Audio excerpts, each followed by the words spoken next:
Australia, we're exploring ways in which pre-service teachers can prepare for the world of teaching. Follow us on an 8-part journey as we explore how to support children at risk.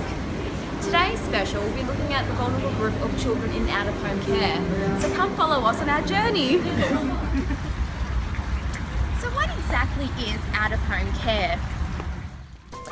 The State Government of Victoria defines the vulnerable group as children who can no longer live in their family home, and they are relocated into living arrangements that range from temporary, medium or long-term living. These children are placed into out-of-home care due to recommendations and orders determined from investigations by Child Protection, as these children are at significant risk in the family home.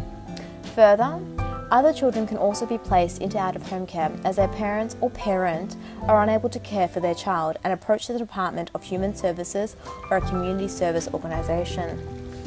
In accordance with Beau, Grace and Hodge, 2 of the most common placements for children in Australia who are placed into out-of-home care are kinship care, which accounts for 46%, and foster care, which is accounted for 45%. It is highlighted that the states and territory governments have placed significant emphasis on children and young people being placed into kinship care as it supports family preservation and the importance of children maintaining connections with their family. So what are the needs and strengths of children out-of-home care? Research conducted by the Department of Education Early Childhood Development highlights that children out-of-home care need placement stability to build a relationship of trust and respect with a stable and reliable adult and to have consideration of their needs. As every child is different, their strengths do vary. Some children have shown great resilience when faced with such adversity. Now to gain some insight from an educator who has been in the industry for more than 5 years. Thank you for taking the time to speak with us, Henrietta Geraldo. It's a pleasure. Could you please tell us some of the risk and protective factors that you've noticed or observed from children out-of-home care?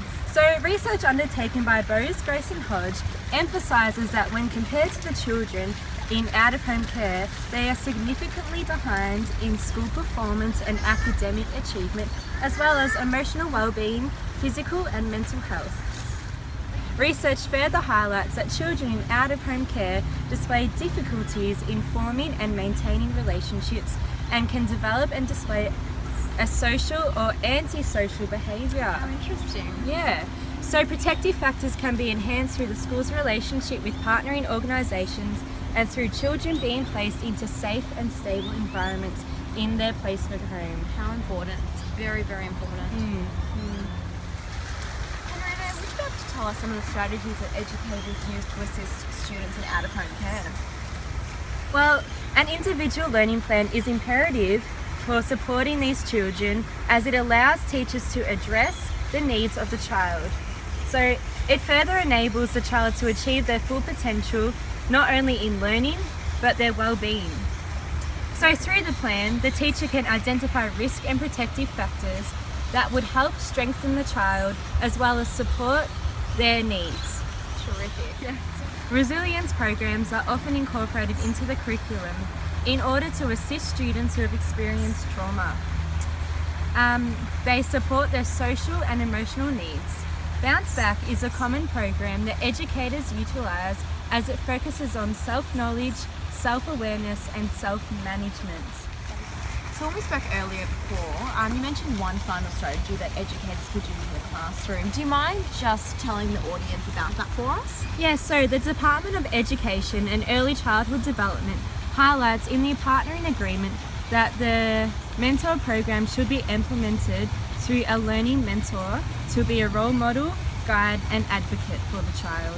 I've heard about this. That's really quite interesting. So basically with this program, the learning mentor is not a counsellor or a person to send the child to when they've been behaving inappropriately, but rather someone who takes interest in their life and learning. The learning mentor provides support for the child in their learning. Yeah. Academic achievement and well-being in their learning environment, which is crucial to improving the protective factors. It is important that the learning mentor is someone who has a relationship with the child. Yeah, definitely. Yep. And should be a person or a staff member of the school. Was that correct? Yeah, that's 100% correct. And it's very, very important. Thank you. Thank you for taking the time to speak with us. No worries. Thanks. extremely important to support children who are in out-of-home care. Donna Philo joins us from Anglicare Victoria to explain how we can prepare our educators in how to support these children in difficult circumstances. Thank you for taking the time to speak with us, Donna. Hi, thanks for having me. Donna, what exactly is Anglicare all about? So as you know, young people living in out-of-home care are often victims of poor educational outcomes due to their difficulties. Anglicare is one support service that aids in this and also is home to specialist educational programs. Wow. So Anglicare provides information and education to schools on how to respond to and assist the needs of students in these circumstances. Terrific. So Anglicare employs registered teachers who work alongside children, their families and schools. That sounds fantastic. So what are some of the goals of Anglicare's teacher program? So the program is to be a support resource for schools in how to bring positivity into these students' learning environments. So we give insight into how the students may be feeling emotionally and guide them into how to create nurturing classroom environments for their students in order to help them develop positive learning environments. That's really terrific. That's really important in increasing the protective factors of these students. Yes, yeah. So I suppose in teachers creating such a nurturing environment for their students, it would then motivate students and give them a sense of belonging while at school. That's exactly right. The sense of the belonging, like you said, shines as an escape for somewhat what might be happening at home. So a supportive class environment lifts their attitude towards learning and also increases their attendance and lifts their academic performance overall. That is amazing stuff, Donna. Thank you so much for taking the time to speak with us. And thank you to Anglicare as well, and the McKillop Family Services and Lookout Victoria for the support you provide to educators and the students involved in out-of-home care. Thank you. Thank you so much. Thanks. Now to gain further insight into the systems that support children in out-of-home care, we'll be hearing from the Wellbeing Coordinator at Longtree Primary School. Thank you for taking the time to speak with us today, Hermione Granger. Thank you for having me. Lovely. So what are some of the ways schools receive guidance in supporting children in out-of-home care? Well, currently at Longtree Primary School, we are working closely with Lookout Victoria to ensure all students that are in out-of-home care are on an individual learning plan. So the use of an individual learning plan ensures that all teachers are catering to the needs of the child with great focus on emotional development. That's terrific. Furthermore, Lookout Victoria encourages schools to create student support groups, as well as providing each child with a learning mentor. Lovely. And we briefly spoke about that earlier.